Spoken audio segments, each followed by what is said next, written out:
Xin chào các bạn. Scotland là một trong những quốc gia cấu thành Liên Vương quốc, Liên hiệp Anh và Bắc Ireland. Đất nước này nổi tiếng khi là bối cảnh cho bộ phim đình đám Harry Potter, là nơi ẩn chứa lời giải bí ẩn của mật mã Da Vinci, nơi tương truyền là quê hương của quái vật hồ Loch Ness và rất nhiều câu chuyện nhuốm màu kỳ bí khác. Ngoài những điều này, Scotland còn gì thú vị?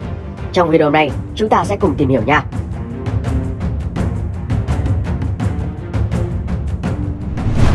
Scotland còn được gọi là Tô Cách Lan, nằm ở phía bắc Vương quốc Liên hiệp Anh và Bắc Ireland, với diện tích đất liền là 77.933 km². Scotland bao gồm đất liền chính trên đảo Anh, chiếm khoảng 1/3 diện tích của hòn đảo lớn nhất châu Âu này. Phần còn lại là hơn 700 hòn đảo lớn nhỏ khác nhau và được chia thành 4 nhóm chính, gồm Shetland, Orkney, Inner Hebrides và Outer Hebrides. Người ta thường gọi hai vùng này là Đại lục Scotland và Hải đảo Scotland. Scotland chỉ có biên giới đất liền với nước Anh dài khoảng 124 km. Ngược lại, nước này có vùng biển rộng lớn, tiếp giáp với nhiều quốc gia và vùng lãnh thổ như Na Uy, quần đảo Faroe, Bắc Ireland và Cộng hòa Ireland.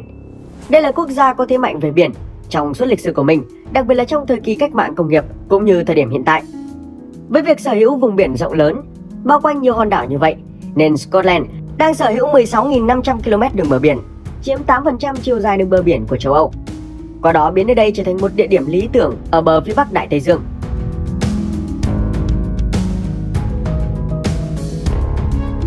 Scotland, vùng đất của những đứt gãy địa chất. Scotland là quốc gia có địa hình đồi núi là chủ yếu, các vùng núi chiếm gần như toàn bộ bề mặt của lãnh thổ đất nước. Đây cũng là nơi có nhiều núi nhất ở Vương quốc Liên hiệp Anh và Bắc Ireland. Đặc điểm chung của các vùng núi ở Scotland là cao ở giữa và thấp dần sang hai bên, bị chia cắt mạnh bởi những đứt gãy địa chất và các nhánh sông, hồ. Đại lục Scotland được chia thành 3 vùng riêng biệt. Đầu tiên là Highland, vùng cao nguyên phía bắc, chiếm khoảng 60% diện tích. Tiếp đến là vùng Lowland, hay vùng núi thấp ở giữa, chiếm 20%. Và cuối cùng là Uplands, vùng cao ở phía nam, chiếm 20% còn lại. Tên gọi đã phản ánh đặc điểm địa hình của từng khu vực. Ranh giới của các vùng này trùng với các đứt gãy địa chất. Trong đó, vết đứt gãy ranh giới cao nguyên là điển hình nhất và có thể quan sát rõ bằng mắt thường trên bản đồ vệ tinh. Nó giống như một bức tường tự nhiên phân tách rõ rệt vùng cao nguyên phía bắc với vùng đất thấp ở giữa. Vùng cao nguyên phía bắc có nhiều dãy núi cao.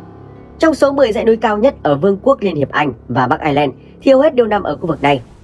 Trong đó, núi Ben Nevis cao 1.345m so với mực nước biển. Đây là điểm cao nhất ở Scotland. Ngoài ra, vùng này còn có nhiều ngọn núi cao trên 1.000m khác. Tiếp đến, vùng đất thấp ở giữa có chiều cao trung bình khoảng 300m so với mực nước biển. Đây là những đồng bằng có xen kẽ một vài ngọn đồi biệt lập, các thung lũng sông lớn. Vùng này bao gồm những thành phố lớn của Scotland cũng như vùng kinh tế của đất nước. Sau cùng là vùng núi cao phía nam, được ngăn cách với vùng đất thấp ở giữa bởi vết đứt gãy vùng cao phía nam. Khu vực này giống như một vùng trung du, địa hình chủ yếu là các dãy đồi có độ cao không quá 850m so với mực nước biển và bị chia cắt khá nhiều bởi các thung lũng sông. Nơi đây rất hẻo lánh do mật độ dân cư thưa thớt. Ngoài ra thì còn nhiều đường đứt gãy dọc đất nước chạy song song với đường biên giới Scotland với Anh. Ở quanh các khu vực này thường xuất hiện nhiều địa chấn, từ đó đã hình thành nên những con sông, hồ nước và làm xuất hiện các tài nguyên quan trọng như than, sắt. Theo ước tính, chỉ tính riêng các hồ có diện tích từ 1 hectare trở lên thì Scotland đã có tới 17.637 hồ. Nếu gộp lại hết thì con số này có thể lên tới 30.000 hồ. Trong tiếng Anh, hồ là lake nhưng người Scotland gọi là loch. Gần như tất cả các hồ lớn ở Scotland đều gắn liền với những câu chuyện về quái vật như hồ Loch Morar, hồ Loch Lothian hay hồ Loch Sin. Bất chấp những nghiên cứu khoa học, cho đến nay những câu trả lời về những con quái vật này vẫn chưa đủ sức thuyết phục người Scotland. Suốt hàng trăm năm qua, cứ thỉnh thoảng lại có người cho rằng nhìn thấy hay cảm nhận được gì đó về một sinh vật khổng lồ đang chuyển động dưới lòng hồ ở khắp Scotland. Nhưng theo khoa học thì những hồ ở Scotland có những chuyển động là do phải chịu những biến đổi về địa chất. Bỏ qua những câu chuyện về quái vật thì những hồ nước ở Scotland cũng mang trong mình những vẻ đẹp thơ mộng, ấn tượng. Trong đó, hồ Loch Ness là hồ có khối lượng nước lớn nhất và đứng thứ hai về diện tích ở Scotland. Hồ Loch Ness có diện tích 57 km². Chúng ta biết đến hồ nước này thông qua bộ phim Quái vật hồ Loch Ness. Đây là một sinh vật được ghi nhận trong văn hóa dân gian Scotland và thường được gọi là Nessie. Nó được mô tả là lớn, cổ dài, có một hoặc nhiều biếu nhô ra khỏi mặt nước. Bằng chứng về sự tồn tại của Nessie chỉ là giai thoại với một số bức ảnh và những đoạn phim gây tranh cãi. Ngoài giai thoại về quái vật, hồ Loch Ness hiện đang là điểm đến thu hút khách du lịch ở khắp nơi trên thế giới với vẻ đẹp hoang sơ, màn nước trong xanh, huyền bí và những di tích kiến trúc cổ kính xung quanh. Về sông ngòi, do diện tích khá nhỏ và địa hình chủ yếu là đồi núi, nên các con sông ở Scotland có phần ngắn và dốc. Trong đó sông Tay, với chiều dài 193 km, là con sông dài nhất ở Scotland. Sông Tay bắt nguồn từ Loch Tay tại Kenmore, sau đó nó chạy theo hướng đông bắc và đổ ra biển Bắc.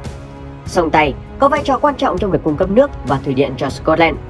Ngoài ra, con sông này còn có giá trị đa dạng sinh học cao, khi là một địa điểm quan tâm khoa học đặc biệt và là một khu bảo tồn thiên nhiên quan trọng. Hệ sinh thái ở lưu vực sông Tay rất đa dạng, với nhiều hệ sinh thái vùng ngập nước, đầm lầy, cùng với đó là quần thể động vật phong phú như cá hồi, dái cá, hải ly, á âu. Về khí hậu, Scotland chịu tác động của dòng hải lưu Gulf Stream, một dòng biển nóng. Thành ra khí hậu ở đây ấm hơn một số nước như Na Uy, Thụy Điển, nhưng so với các nước ở Vương quốc Liên hiệp Anh và Bắc Ireland thì lại có phần lạnh hơn. Mùa hè mát mẻ và có mưa, nhiệt độ từ 12 đến 15 độ C. Trên những quần đảo ở Bắc Scotland, thời gian ban ngày dài hơn ở London từ 4 đến 5 tiếng. Thậm chí còn không có ban đêm. Còn mùa đông, nhiệt độ xuống thấp khoảng 4 độ C. Đặc biệt, khoảng 1/3 thời gian trong năm, các vùng cao nguyên ở Bắc Scotland có tuyết. Đây cũng là nơi nhận được lượng mưa trung bình cao nhất Scotland, khoảng 4.500 mm. Do thời tiết ở đây mưa nhiều, nên những chiếc áo mưa mà ta mặc hiện nay là do người Scotland phát minh.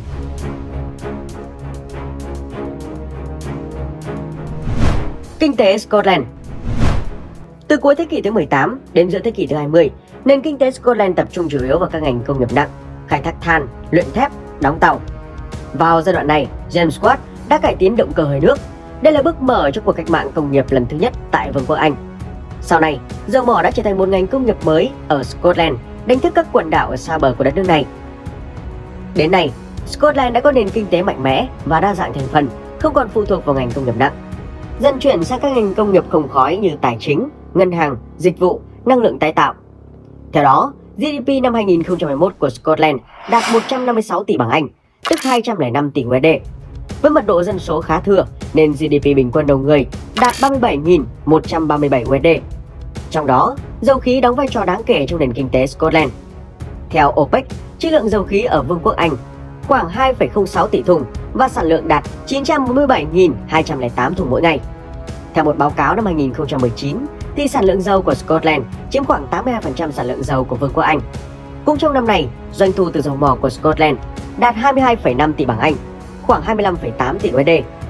Cho đến nay, ngành này đang hỗ trợ hơn 100.000 việc làm cho người dân Scotland. Ngoài dầu mỏ, Scotland cũng có những mặt hàng xuất khẩu nổi tiếng như cá, thực phẩm đóng hộp, năng lượng và nổi tiếng nhất là rượu whisky.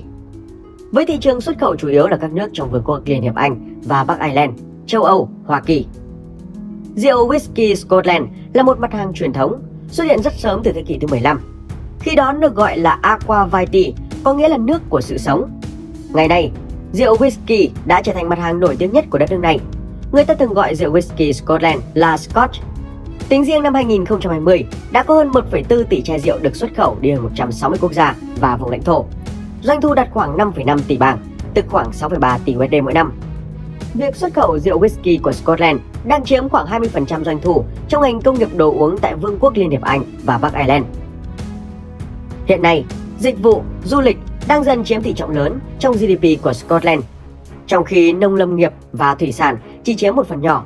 Chính vì vậy, Scotland luôn là một nơi đáng đến khi du lịch châu Âu. Trước năm 1960, Scotland có các hạt, dưới các hạt có các quận. Sau đó, chúng dần bị bãi bỏ và Scotland thực hiện chính quyền một cấp. Hiện nay, cả nước được chia làm 32 đơn vị hành chính với tên gọi là các hội đồng, và ở dưới không có các cấp nhỏ hơn. Trong đó, 4 hội đồng bao gồm Aberdeen, Dundee, Edinburgh, Glasgow là những nơi có tốc độ đô thị hóa cao nên còn được gọi là các thành phố. Thành phố Glasgow là trung tâm kinh tế cũng như đô thị sầm uất nhất ở Scotland. Đây là thành phố đông dân thứ 7 ở Vương quốc Liên hiệp Anh và Bắc Ireland, với dân số khoảng gần 600.000 người. Thành phố này cho thấy một diện mạo hiện đại cùng với đời sống kinh tế năng động. Phảng phất đâu đó là những dấu ấn của một đô thị đã từng bùng nổ mạnh mẽ hồi thế kỷ thứ 19, với các ngành nghề như đóng tàu, sửa chữa tàu và kỹ thuật hàng hải. Đây cũng là một trung tâm giải trí lớn của Scotland, với nhiều nhà hàng, quán bar. Thành phố Glasgow còn được mệnh danh là thủ đô văn hóa của châu Âu. Nơi đây có bảo tàng Kelvin Row, nằm trên một con phố shopping dài và sầm uất. Đây là nơi trưng bày những bộ sưu tập tranh rất quý, trong đó có tranh của danh họa Van Gogh và Salvador Dali. Một địa chỉ khác là Đại học Glasgow, thành lập năm 1451, cũng là một nơi rất đáng để ghé qua. Rất nhiều nhà khoa học lớn đã từng là giảng viên ở đây, như James Watt, người đã có những cải tiến cho máy hơi nước, hay Adam Smith, cha đẻ của lý thuyết bàn tay vô hình và kinh tế thị trường. Tiếp đến là thành phố Edinburgh. Thành phố này nằm trên bờ nam của sông Forth.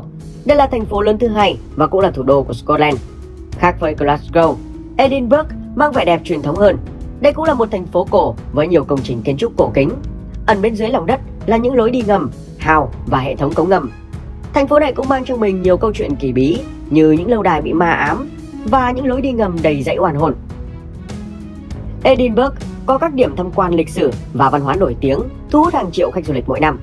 Đến Edinburgh, bạn hãy ghé thăm lâu đài Edinburgh, biểu tượng vương quyền của Scotland. Lâu đài nằm trên ngọn đồi dốc ngay trung tâm thành phố, là điểm phải đến khi du lịch Scotland.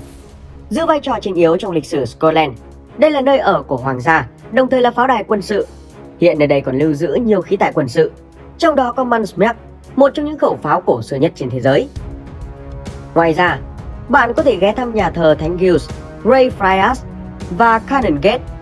Và thị trấn mới Georgia rộng lớn được xây dựng vào thế kỷ thứ 18. Thị trấn cổ Edinburgh và thị trấn mới Georgia cùng nhau nằm trong danh sách di sản thế giới của UNESCO.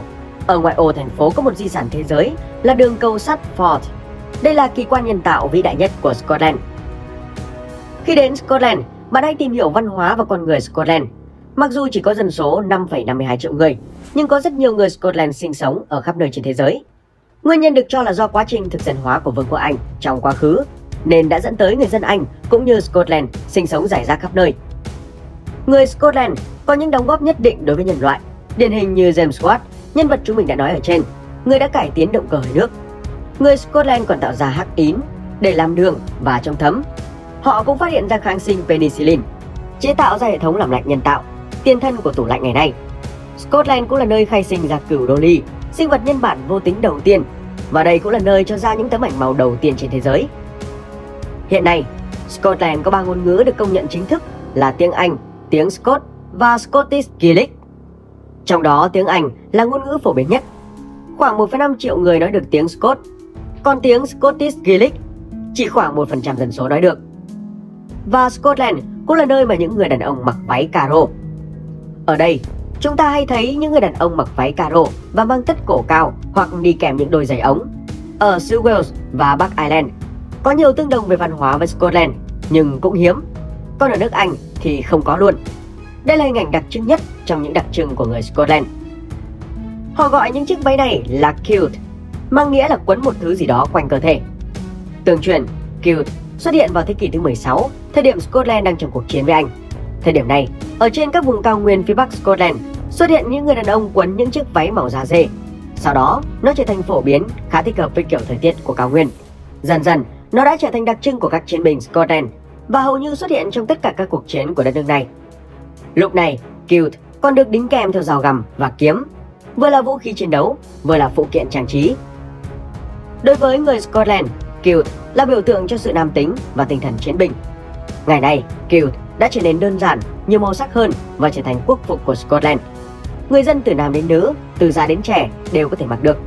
Thậm chí kilt còn được mang trong lễ cưới, đi chơi, đi chợ, đi họp quốc hội và trong cả những ngày quốc lễ.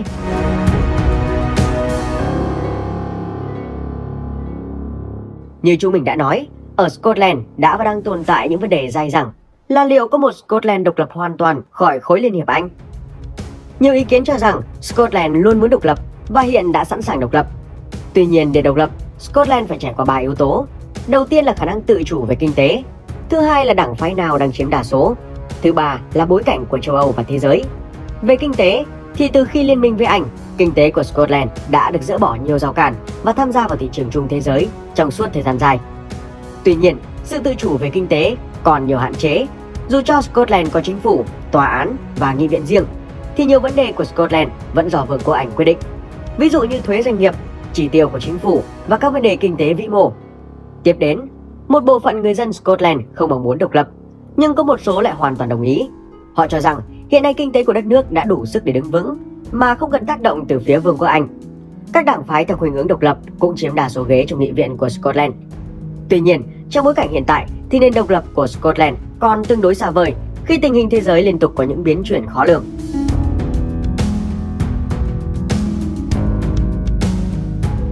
Vừa rồi là những thông tin về Scotland. Các bạn thấy đất nước này thế nào? Liệu nó có đang để bạn thêm vào cẩm nang du lịch của mình trong tương lai? Hãy để lại ý kiến xuống phía bên dưới nha. Xin chào và hẹn gặp lại!